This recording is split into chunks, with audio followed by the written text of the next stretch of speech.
Ya, pemirsa, kita lanjutkan kembali perbincangan dengan Pak Anies. Pak Anies ini beberapa waktu yang lalu sempat melakukan umroh, mungkin bisa diceritakan karena menjadi viral juga di media sosial ketemu dengan imam besar. Jadi benar, jadi pertengahan minggu kedua Ramadan saya berangkat umroh dengan istri, dan kita sebenarnya merencanakan diam-diam, nggak ada publikasi gitu ya. Tapi ternyata baru sampai saja di imigrasi, petugas imigrasi sudah tahu nih, Hakim Jakarta, Gubernur Jakarta. Sudah sampai infonya ke sana ya. Jadi di toko, di warung-warung, toko-toko sekitar Masjid Nabawi itu udah berhafal semua. Jadi di masjid juga begitu, tetap aja ketahuan. Ketahuan ya. Lalu kemudian Imam Nabawi mengundang kita untuk ketemu. Kemudian beliau lalu bersilaturahmi dan beliau menyampaikan, kita bacakan doa kunut doakan untuk Indonesia dengan ratusan ribu orang yang berada di sana. Lalu ketika saya sampai di Mekah juga begitu, diatur bertemu dengan Syekh Sudais, Imam Al-Haram di Mekah. Kita ngobrol, silaturahmi dan berdiskusi banyak hal. Lalu tentang apa itu diskusi-diskusi misalnya? Macam-macam tentang masalah yang dihadapi oleh umat manusia, yang dihadapi oleh umat Islam, dan kemudian dia mengambil sebuah mushaf Quran, lalu beliau tuliskan pesan dan doa untuk saya bawa. Sangat baik sekali. Lalu diatur oleh tim beliau sehingga kami itu bisa mencium Hajar Aswad. Ada 8,1 juta orang waktu itu yang berada di Mekah untuk menunaikan umroh. Jadi kami pun tidak berencana untuk bisa masuk ke dalam karena itu tembok manusia, bukan hanya manusia, tembok manusia. Tapi karena diatur oleh mereka, subhanallah, kita jalan habis isya, habis maghrib, sebelum bisa masuk ke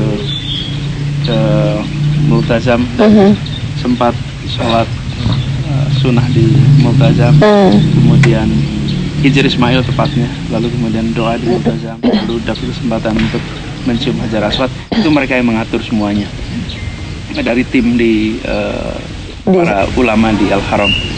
Dan kami lalu sambil menunggu itu di ruang imam Masjid Al-Haram. Itu kalau di ruang imam itu ya, di ruang tunggu itu, pemandangan yang paling luar biasa kalau menyaksikan Ka'bah di depan. Karena itu ada satu ruangan di tengah-tengah dekat tempat melakukan sa'i.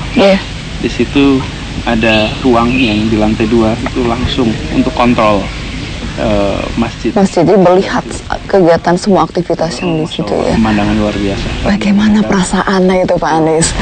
Itu sebetulnya Fabi ayah nikmat Allah, apalagi yang mau kita dustakan. Inilah sesuatu yang kita tidak pernah rencanakan. Dan malam itu para tokoh masyarakat Mekah berkumpul. Saya nggak pernah membayangkan saya diundang bertemu dengan para ulama, para tokoh masyarakat, pengusaha berkumpul di Mekah, di sebuah tempat ada sekitar 100-an orang. Lalu mereka dalam acara itu mereka bilang, Dr. Anies, kami mengundang Anda akan menyampaikan sebuah kejutan. Apa itu? Kejutannya. Nggak lama kemudian beliau ada satu orang dipanggil datang masuk, membawa kotak besar itu. Ternyata berisi kiswah. Kiswah itu kain penutup Ka'bah. Dan diambilkan satu potong kaligrafi. Ya Hayyu Ya Qayyum. Itu diberikan, dan Ya Hayyu Ya Qayyum itu adalah satu potongan kaligrafi yang di Multazam, di atasnya di atas ini Hajar Aswad. Dan ini dari Baitullah, Anda bawa, Anda pegang sebagai pengingat bahwa ini semua adalah amanat yang harus dipertanggungjawabkan. Dan jadilah pemimpin yang adil, jadilah pemimpin yang selalu mengingat Tuhan di dalam semua langkahnya, dan berisi nasihat-nasihat. Lalu suasananya suasana yang dekat. Mereka melihat apa yang terjadi selama ini, kemudian mereka menginginkan agar Indonesia bisa menjadi contoh sebuah negara yang maju, yang damai, dan suasana persaudaraan yang sangat kuat. Jadi saya di sana bertemu dengan 3 imam, Masjid Nabawi, lalu Masjid Kuba, masjid yang pertama kali dibangun Rasulullah. Imamnya juga berkesempatan untuk bertemu. Dan waktunya nggak ada kecuali subuh, jadi kita subuhnya di sana. Lalu Masjidil Haram di Mekah, ketemu dengan semua imamnya dan para ulama-ulama di sana.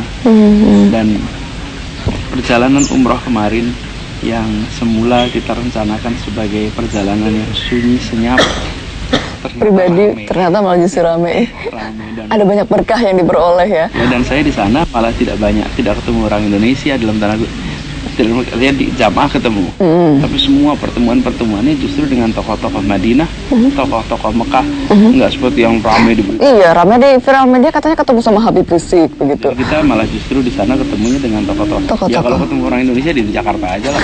Kalau di sana justru ketemunya dengan tokoh-tokoh Mekah, tokoh-tokoh Mekah, Madinah, bahkan tokoh-tokoh dari kota Jeddah itu kita semua bertemu dan ini meneruskan silaturahmi antar bangsa yang sudah berjalan panjang. Dan ada satu yang menarik. Apa itu, Pak? Sholat tarawih. Jadi ada satu blok gitu di Masjidil Haram itu, blok yang kelihatan dipakai oleh keluarga kerajaan kalau sholat, atau tokoh masyarakat Mekah, atau kan yang berkumpul di sana tokoh-tokoh atau pejabat-pejabat di situ. Jadi selesai saya sholat dari Hajar Aswad itu mau sholat Isya dan tarawih diantar ke situ.